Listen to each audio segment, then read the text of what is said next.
हरि ओम बेटा, हरि ओम। ये दादा भगवान की वाणी है।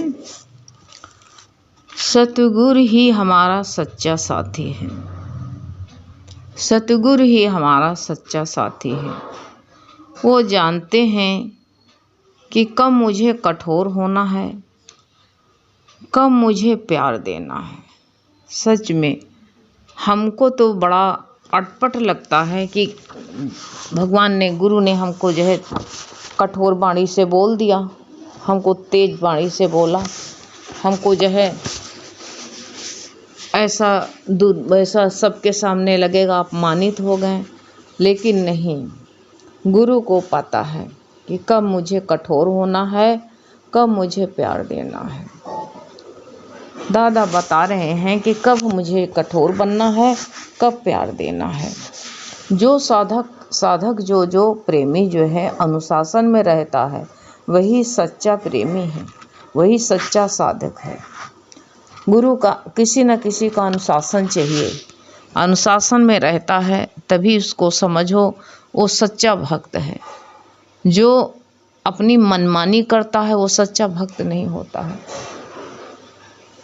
ज्ञान तो सुनेगा लेकिन गुरु के अनुशासन में नहीं रहेगा, गुरु का कहना नहीं मानेगा, करेगा मनमानी, वो सच्चा भक्त नहीं हो सकता। उसको लाभ भी नहीं हो सकता।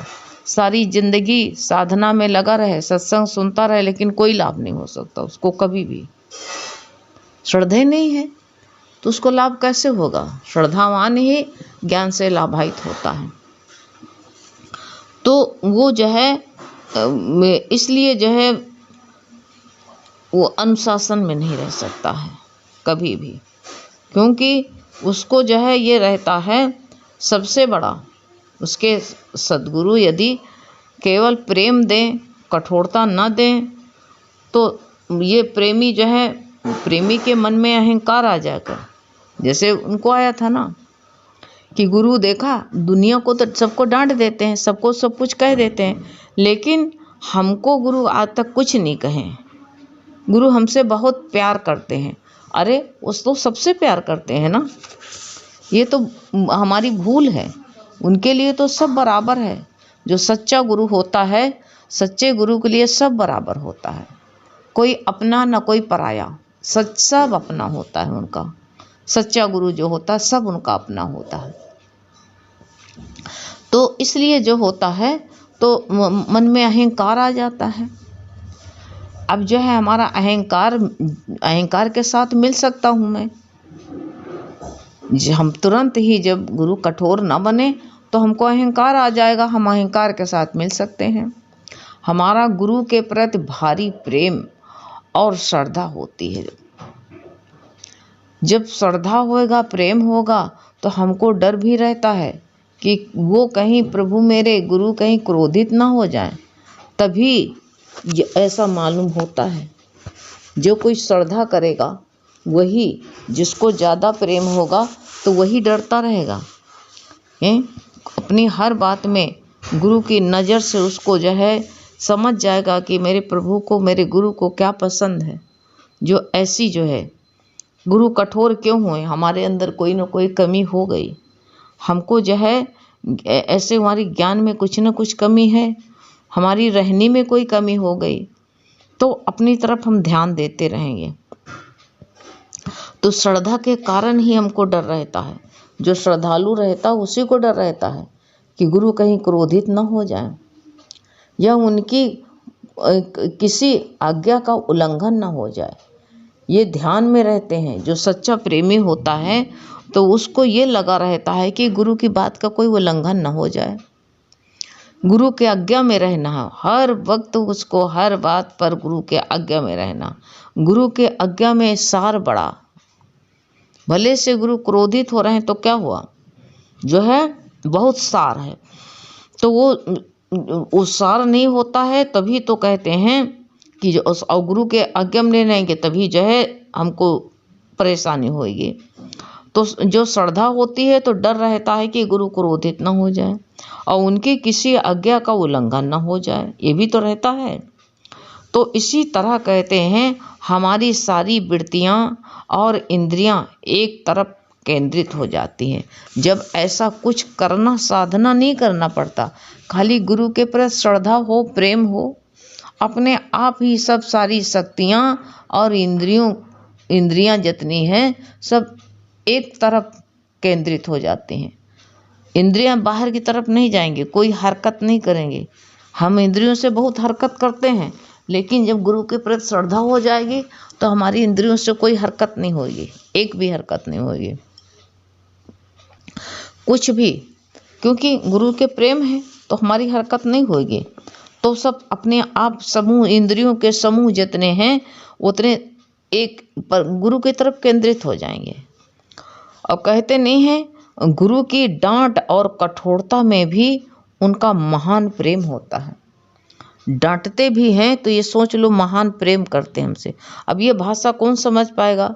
जिसको गुरु से प्रेम होगा, गुरु से लगाव होगा, तो उसको जो है ये बहुत ही ऐसा लगेगा कि कठोर हैं। तभी भी एक बार जो है गुरु के दरबार में सत्संग हो रहा था, तो कभी कभी बहुत श्रद्धालु कोई बात बता रहे हैं आपसे, तो बहुत ही जो है सत्संग हो रहा था, गुरु का दिन था, दादा भगवान की पुण्यतिथि थी। तो जब दादा भगवान की पुण्यतिथि थी तो प्रसाद में जो है आम बटा। तो भाई वो प्रेमी दीदी गुरु भगवान ने कह दिया कि जो सुबह आए हैं वो शाम को नहीं आएंगे, अपनी अपनी एरिया में इधर वाले सब लोग रहना। तो वो जो है वो सुबह नहीं आ पाई, तो सुबह वाला सत्संग होता उसमें आ नहीं पाई। तो फिर वो शाम को जहाँ होता वहाँ गई, और जब वहाँ गई तो गुरु तो कहते सब जानते, लेकिन मौन होकर के गुरु ज्ञान देते हैं। तो कहा तुम इधर क्यों आई, तुम तो उधर एरिया की थी। तो बहुत डांटा, कहा तुमको ऐसा लालच नादानी करना चाहिए, तुम क्यों आई यहाँ पर? चुप पे बैठी रही। कहा बोलती क्यों नहीं? तो वो हाथ जोड़ के कहती, गुरु भगवान आज हम बहुत खुश हैं। कहा खुश है इसीलिए आइए? कहा कि आप हमको डांट रहे हैं, इसी बहाने आपने हमको देखा, तो ऐसे तो रोज नहीं देखते होंगे, और कम से कम आज हम डांट रहे हो हमको, तो कम से कम आज हमको डांट रहे हो तो आज कम से कम हमको देख तो रहे हो, इसी बहाने देखा तो हमको। अब गुरु को हंसी आ गई। कहा ये कितने पागल हैं, इनको तो भी डांटो तभी भी ये कहते हैं कि इसी बहाने हमको देख रहे हो। तो ऐसे जो होता है, तो इसलिए कहा गुरु की डांट और कठोरता में भी उनका महान प्रेम होता है। जो श्रद्धा है तो उसको प्रेम लगता है, किसमें भी महान प्रेम गुरु का छिपा पड़ा है। तो उनको ये लगा कि चाहे गुरु कितना झटक दे तभी भी उनको जो है महान प्रेम होता है, क्योंकि वो हमें अपने स्वरूप में टिकाना चाहते हैं। इसीलिए कि अपने स्वरूप में टिकाना चाहते हैं कि तुम अपने स्वरूप में टिक जाओ। अपने स्वरूप में टिकाने के लिए गुरु जो है ऐसा करते हैं कि तुम अपने स्वरूप में टिक जाओ। हाँ, शुक्र भगवान का। तो अपने स्वरूप में तुम टिक जाओ, इसलिए वैसा चाहते हैं कि हम टिकाने की गुरु की जो है ये भावना ही हमारी, गुरु का संकल्प ही है कि हम अपने स्वरूप में टिक जाएं। सद्गुरु चाहते हैं कि हम उनके सभी, हमको जो है उन सभी चक्रों से मुक्त करना चाहते हैं। कितने कितने हमारे चक्रों में हम फंस जाते हैं, कहाँ कहाँ मेरी वृत्तियाँ बिखर जाती हैं। तो गुरु हमको सारे चक्रों से मुक्त करना चाहते हैं कि तुम जो है सारे चक्रों से मुक्त हो जाओ, क्योंकि कई सारे चक्र तो तुमको जो है चक्र ही काटते तो आए हो। तो गुरु आज सब चक्रों से मुक्त करना चाहते हैं कि तुम मुक्त हो जाएं। जिनका संबंध शरीर या मन से है वो लगातार कहते हैं इसी भाव में खींचते हैं। अब बताओ, संबंध होता है शरीर में, तो यही तो कहा गया है कि ये संबंध शरीर में व मन से, अगर मान लो जिसका संबंध शरीर से है तो मन से भी वो लगातार उधर ही उसी भाव में रहेगा और उधर ही खींचता रहेगा, शरीर की ही बात करेगा, खींचता रहेगा। तो इसलिए गुरु का जिम्मेदारी है, गुरु की जिम्मेदारी है कि तुम्हारा शरीर से संबंध न रहे, तुम खिंचाव न रहे। ये शरीर नहीं तू आत्मा है। बार बार गुरु क्यों कहते हैं तू शरीर नहीं, तू तो आत्मा है, तू तो शरीर है नहीं, और तू शरीर में बार बार खींच रहा है। तो इसलिए जो है गुरु बार बार लगातार यही कहते हैं, छुड़ाना चाहते हैं हमको उससे कि तू आत्मा है। तभी तो कहा है सतगुरु एक कुंभ की तरह होते हैं। जो सतगुरु है एक कुंभ की तरह होते हैं। जैसे कुम्हार घड़े को कहा ठीक आकार देने के लिए अंदर से उसको हाथ से सहारा देता है और बाहर से उसको कभी जोर से और कभी धीरे से। भगवान क्या बता रहे हैं, जो हमको जो है इसी तो सतगुरु एक कुम्हार की तरह होता है। कुम्हार देखो कितना भाग्यशाली है कि उसका कितना नाम आया है, कई उसकी एकाग्रता का, उसको जो है गीता में नाम आया है। तो तभी गुरु ने बताया कि जो है सतगुरु कुम्हार की तरह है। जैसे कुम्हार घड़े को, अब सतगुरु हमको संवारने के लिए डांट भी देता है, तो सौभाग्य की बात है। सोचो कम से कम डांटा तो मेरी तरफ गुरु की नज़र है ना, तभी तो गुरु डांटेगा। और जो मेरी तरफ नज़र नहीं गुरु की रहेगी तो गुरु कहते हैं बच्चा जो पढ़ने में ठीक होता है टीचर उसी की तरफ ज़्यादा ध्यान देता है। तो वही तो बताया है। तो वही कहा ठीक हमको आकार देने के लिए अंदर से उसको कुम्हार क्या करता है, अंदर से उसको जो है सहारा देता, हाथ का सहारा दिए रहता है, एक पोटली बनाए रहता है कपड़े की या उसमें जो है पॉल वाल भर के। तो बाहर से मारता है तो क्या हुआ, तो कहते हैं बाहर से उसको कभी जोर से और कभी धीरे से थपथपाता रहता है। जैसे ज़रूरत होती है उसी तरह से उसको बनाता है। ठीक उसी तरह सतगुरु अंदर से अपार प्रेम, सतगुरु को कुम्हार की उपमा दी गई है। बाहर से कठोर होने पर क्या हुआ, कोई फर्क नहीं पड़ता, बाहर से कठोर रहो तो रहो।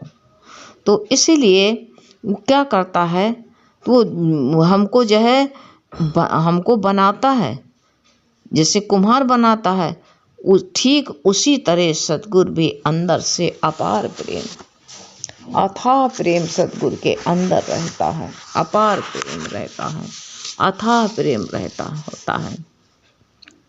लेकिन बाहर से वो जब गुरु क्या करते हैं, जब इस तरह करते हैं तो बाहर से वो हमें अंदर की यात्रा कराने के योग बनाते हैं। वो अंदर की यात्रा करने के योग बनाते हैं गुरु हमको। सतगुरु हमारे अंदर की यात्रा कराते हैं और अंदर की यात्रा कराने योग बताते हैं, हमको बनाते हैं। इसलिए हम पर नज़र भी कहते रखते हैं, डांटते भी हैं और अनुशासन भी रखते हैं। अब बताओ डांट दिया तो क्यों डांटते हैं, ये हमारी समझ में आता नहीं है। हमको अनुशासन में बहुत लोग तो जो है मन में कह देते हैं गुरु बड़ी हुकूमत जनाते हैं। अभी मान लो कोई गुरु कहते अपनी एरिया में सत्संग करो जाकर, अपनी एरिया में सत्संग जो होता है तो कैसे कह देंगे, अरे बहुत दादागिरी दिखाने लगे हैं।